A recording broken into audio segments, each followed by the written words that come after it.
So folks, it's pretty basic. When you have ideology or you have a belief system that is not defensible, in other words, your ideology, you have a hard time actually arguing why you believe that or why it's a good thing or why you espouse the beliefs you have.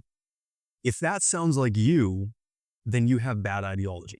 Okay, that is the number one easiest way to tell if what you believe is actually worthwhile believing in if you cannot defend it. If it is indefensible, very likely there is not a lot of truth behind it. And that is what we see in this video. So this is a little bit of a longer video, but trust me, it's worth it. Trust me, trust me, trust me. You're going to want to watch this to the end because this is a takedown. Okay, this is a takedown of deranged leftist ideology because it doesn't hold up to scrutiny. It doesn't. Folks, it does not hold up to scrutiny. Obviously, this is coming in the wake of the incident with 37-year-old Renee Nicole Good, who was fatally shot by a ICE agent, which we know now, without a shadow of a doubt, was a justified shooting. Okay, there's multiple angles of the situation. There's multiple angles of the incident. We know for a fact that that was a justified shooting. Now, is it a good outcome that she died? Of course not. Nobody's saying it is. I'm not making that claim either.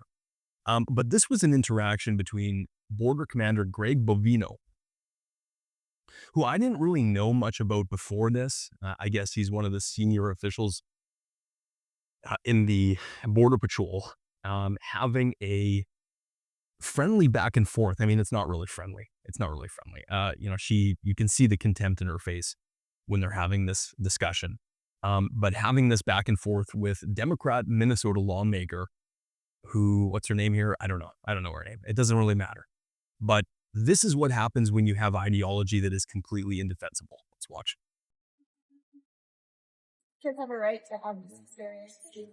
Yeah, for you personally, like the state representative, Sarah, did your parents teach you that? Or where did you learn such foul language as that?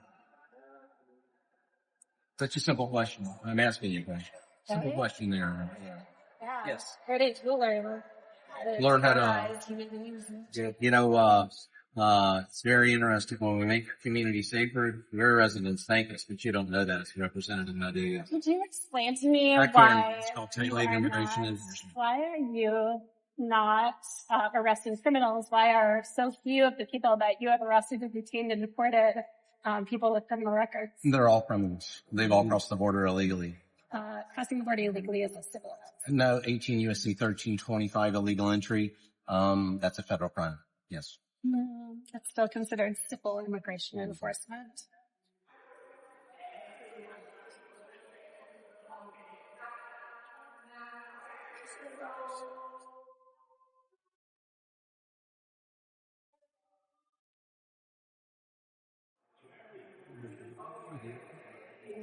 All right, so I'm going to pause it there. So she's Googling this, obviously asking her AI, and it's hilarious because she doesn't get the answer she wants. I literally just Googled this now. I'll throw this up on the screen.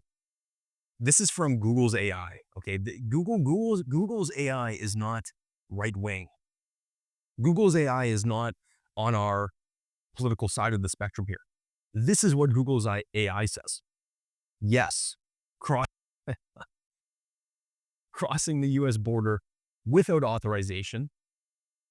In other words, if you don't have a reason for crossing the border, you don't have a visa, is a federal crime under U.S. law, 8 U.S.C. 1325. It is a federal misdemeanor for a first offense and a felony for subsequent offenses. And they actually specifically say here, separate from civil immigration violations. This illegal entry is distinct from merely overstaying a visa and is prosecuted federally, adding criminal penalties to potential civil consequences like detention. So there it is, folks. Anyways, let's get back to the video. How is deporting construction workers protecting public safety? Deporting illegal aliens and criminals, making America a safer place. The double-digit drops in crime. Have you looked at your statistics nationwide? Or you don't care about Over that? the last, Since we've been conducting yes. Double-digit drops in crime. correlation, not causation. When we're there, that does cause that. Then what causes it then? Well, I don't know. I saw a crime You don't know recently, and the exactly. crime was ICE shooting Exactly. a woman Mm-hmm. who was a bystander. Don't drive a 2,000-pound missile at an ICE agent. You will have an outcome that you don't agree with, Representative. Yeah, well, I thought that law enforcement was supposed to be trained in de-escalation. And that is, they did. They Shooting someone in the face because not de-escalation.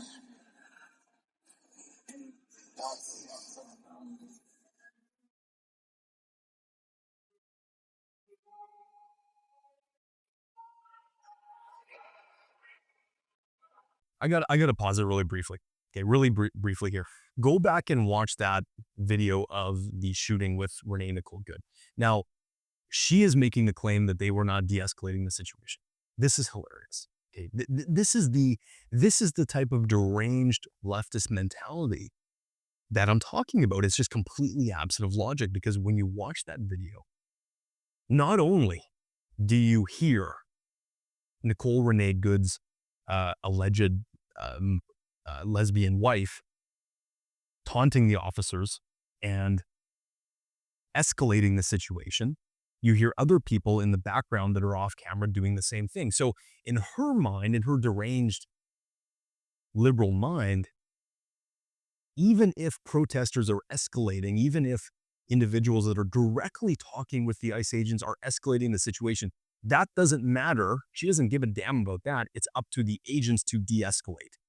And this is the real problem, folks. I mean, it's let us do whatever terrible bad behavior we want to do, and then when there's consequences, we're still going to blame you for not preventing our actions. I mean, like what? Like that's that's how 3-year-olds think. 4-year-olds. I mean, this is what they do. They have no.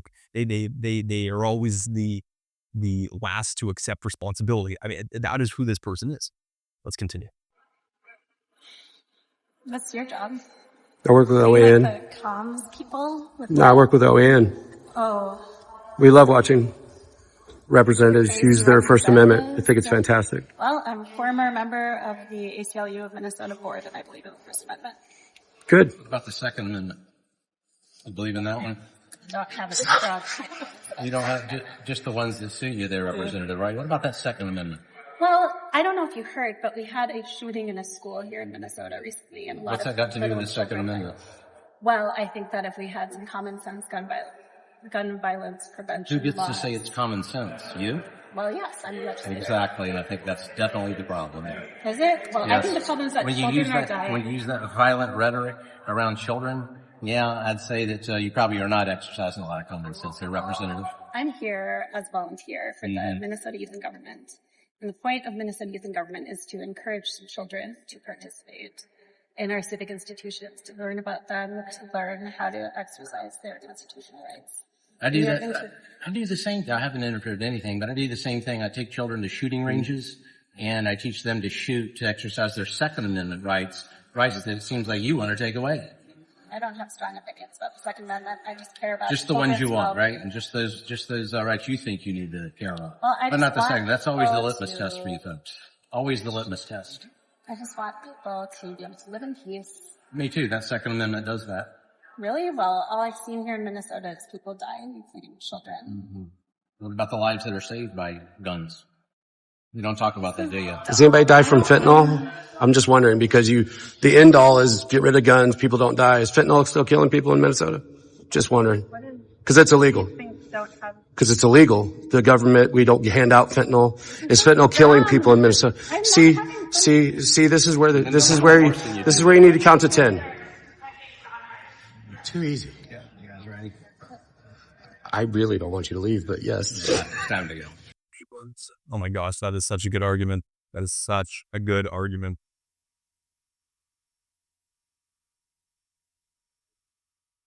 Oh, I'm totally going to use that. Do you guys hear what he said there? That is a really good argument. Recreational use of fentanyl is illegal. Okay, the government has made that illegal, and yet it is still killing people. Okay, so when they make these arguments about, well, we should eliminate the Second Amendment or severely restrict it or whatever. I mean, a lot of them want to just abolish it entirely and abolish the private right to own firearms. Guns will still kill people, okay? Banning something, making it illegal does not stop the thing from doing the thing that you're trying to prevent. That is such a good argument. Anyways, they've got nothing, folks. They've got nothing.